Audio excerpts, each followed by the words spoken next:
Okay, चलिए इस मामले की गहराई में चलते हैं। आज एक बेहद संवेदनशील और सच कहें तो काफी हैरान कर देने वाले मुद्दे का विश्लेषण करेंगे। हाल ही में कानपुर में एक ऐसा घटनाक्रम हुआ जिसने सबको चौंका दिया। विषय है कानपुर अस्पताल संकट, आईटीबीपी मेडिकल लापरवाही विवाद। बिल्कुल निष्पक्ष होकर सिर्फ और सिर्फ उन तथ्यों और दावों पर बात करेंगे जो सीधे तौर पर सामने आए हैं। ये एक ऐसा मामला है जहां मेडिकल सिस्टम, सुरक्षा बल और न्याय की मांग आपस में टकराते हुए नजर आते हैं। तो बिना किसी देरी के इस पूरे घटनाक्रम को करीब से समझते हैं। इस पूरी कहानी की शुरुआत एक ऐसे दृश्य से होती है जिसकी शायद ही किसी ने कल्पना की होगी। जरा सोचिए, दर्जनों हथियारबंद आईटीबीपी जवानों ने अचानक कानपुर कमिश्नर ऑफिस को क्यों घेर लिया? जब 50 से ज्यादा वर्दीधारी और हथियारबंद जवान अचानक पुलिस कमिश्नर के दफ्तर में दाखिल हों, तो पहली नज़र में तो यही लगता है ना कि कोई बड़ी इमरजेंसी है या कोई वीआईपी सिक्योरिटी का मामला है। लेकिन यहाँ ऐसा कुछ नहीं था। और सबसे अहम बात, ये कोई घेराव या विद्रोह बिल्कुल नहीं था, बल्कि ये न्याय की एक सख्त मांग थी। अपने ही एक साथी के साथ हुई एक कथित त्रासदी के बाद ये जवान सिस्टम से जवाब मांगने आए थे।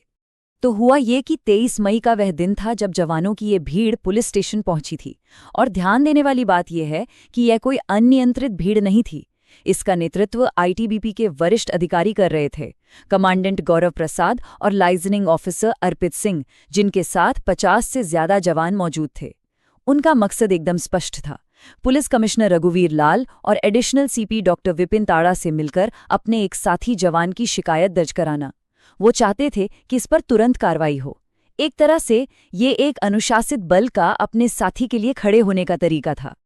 अब सवाल ये उठता है कि आखिर ऐसा क्या हुआ जिसने इतने सारे जवानों को कमिश्नर ऑफिस आने पर मजबूर कर दिया? इस पूरे हंगामे की मुख्य वजह 20 मई की एक बेहद चौंकाने वाली घटना थी। महाराजपुर में 32वीं बटालियन में तैनात कांस्टेबल विकास सिंह अपनी मां का कटा हुआ हाथ, जी हां, कटा हुआ हाथ एक बॉक्स में लेकर सीधे पुलिस कमिश्नर ऑफिस पहुंच गए थे। ये कोई रूटीन शिकायत नहीं थी, ये एक बेटे की हताशा थी, न्याय के लिए उसकी पुकार थी। वो उस कटे हुए हाथ को एक क्रूर सबूत के तौर पर पेश कर रहे थे ताकि प्रशासन इस कथित मेडिकल लापरवाही की तुरंत जांच शुरू करे। चलिए आगे बढ़ते हैं और देखते हैं मेडिकल क्राइसिस की टाइमलाइन, निर्मला देवी के इलाज का घटनाक्रम। किसी भी विवाद की जड़ तक पहुंचने के लिए उसकी टाइमलाइन को समझना बहुत जरूरी है। देखते हैं कि परिस्थितियां इतनी तेजी से कैसे बिगड़ गईं। महज चंद दिनों में एक सामान्य सी बीमारी एक बड़ी त्रासदी में कैसे बदल गई, इसे देखिए। 13 मई को निर्मला देवी को सांस लेने में तकलीफ के चलते कृष्णा अस्पताल में भर्ती कराया गया था। सिर्फ एक दिन बाद 14 मई को उनके हाथ में गंभीर इन्फेक्शन फैलने की बात सामने आई और उन्हें तुरंत पारस अस्पताल रेफर कर दिया गया। हालात इतनी तेजी से बिगड़े कि 17 मई को कलाई के आगे ब्लड सर्कुलेशन पूरी तरह रुक जाने के कारण उनका हाथ काटना पड़ा। और आखिरकार 20 मई को न्याय की गुहार लगाते हुए विकास सिंह उसी कटे हुए हाथ के साथ पुलिस के पास पहुंचे। ये पूरी टाइमलाइन अपने आप में दिखाती है कि मामला कितनी तेजी से बढ़ा। अब जरा कांस्टेबल विकास सिंह के मुख्य आरोपों पर गौर करते हैं। यहाँ ये स्पष्ट कर दें कि ये उनके प्रत्यक्ष दावे हैं जिन्हें अभी जांचा जाना बाकी है। विकास सिंह का सीधा आरोप कृष्णा अस्पताल पर है।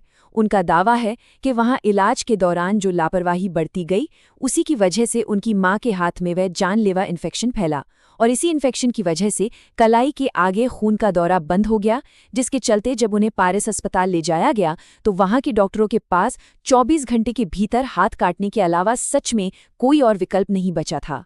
इसके बाद जो हुआ वो और भी उलझा हुआ है। विवादित मेडिकल रिपोर्ट, सीएमओ की शुरुआती जांच।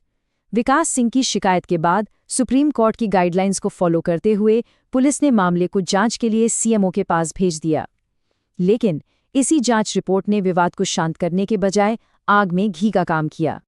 और ये बड़ी ही अच्छी तरह से दर्शाता है कि दोनों पक्षों के बीच कितना भारी विरोधाभास था। एक तरफ सीएमओ की शुरुआती रिपोर्ट थी जिसमें कथित तौर पर कृष्णा अस्पताल को क्लीन चिट दे दी गई और इन्फेक्शन के कारणों को सिर्फ संभावनाओं के तौर पर पेश किया गया। वहीं दूसरी तरफ आईटीबीपी का एकदम कड़ा रुख था। उन्होंने इस रिपोर्ट को सिरे से खारिज कर दिया। उनका तर्क बहुत ही स्पष्ट था कि हमें सिर्फ संभावनाएं नहीं चाहिए, हमें ठोस जवाब चाहिए कि आखिर अस्पताल में ऐसा क्या हुआ जिससे इतना भयानक इन्फेक्शन फैल गया। इस गहरे असंतोष का नतीजा ये हुआ कि आईटीबीपी के अधिकारियों ने जांच करने वाली मेडिकल टीम की नीयत पर ही सीधे सवाल खड़े कर दिए। अधिकारियों ने आरोप लगाया कि सीएमओ की मेडिकल टीम सच्चाई उजागर करने के बजाय असल में अस्पताल प्रबंधन और वहां के डॉक्टरों को बचाने की कोशिश कर रही है। उनका साफ मानना था कि मरीज की हालत अचानक इतनी गंभीर क्यों हुई, इसका कोई भी संतोषजनक या वैज्ञानिक कारण उस रिपोर्ट में था ही नहीं। चलिए अब आते हैं आईटीबीपी के मुख्य आरोप, लेजनिंग ऑफिसर अर्पित सिंह के विशिष्ट आरोप। 23 मई को कमिश्नर दफ्तर में हुई उस बैठक के दौरान आईटीबीपी ने सिर्फ हवा में बातें नहीं की, बल्कि सिलसिलेवार तरीके से अपनी गंभीर आपत्तियां दर्ज कराईं।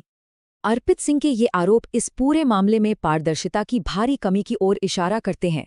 उनका दावा है कि जब निर्मला देवी का हाथ काला पड़ रहा था, तब उनके बेटे विकास को उनसे मिलने तक नहीं दिया गया और अस्पताल का स्टाफ लगातार उन्हें बस ये झूठा दिलासा देता रहा कि सब जल्द ठीक हो जाएगा। इसके अलावा एक बड़ा मुद्दा सेंट्रल आर्म्ड पुलिस फोर्सेस या सीएपीएफ कार्ड का भी था। कार्ड एक्टिव न होने की वजह से जवान को अपनी जेब से इलाज का भारी भरकम पैसा भरना पड़ा। लेकिन इन सब में जो सबसे ज्यादा चौंकाने वाला आरोप था, वो था बिलिंग और मेडिकल रिपोर्ट के बीच का भारी विरोधाभास। और यही वो विरोधाभास है जिसने आईटीबीपी के गुस्से को सबसे ज्यादा भड़काया। जरा सोचिए, एक तरफ सीएमओ की रिपोर्ट ये दावा करती है कि कृष्णा अस्पताल ने मरीज के हाथ की एंजियोग्राफी और इको टीएमटी जैसे महत्वपूर्ण टेस्ट किए थे, लेकिन दूसरी तरफ आईटीबीपी का कहना है कि जब फाइनल अस्पताल बिल चेक किया गया तो उसमें इन दोनों में से किसी भी टेस्ट का कोई जिक्र या चार्ज था ही नहीं।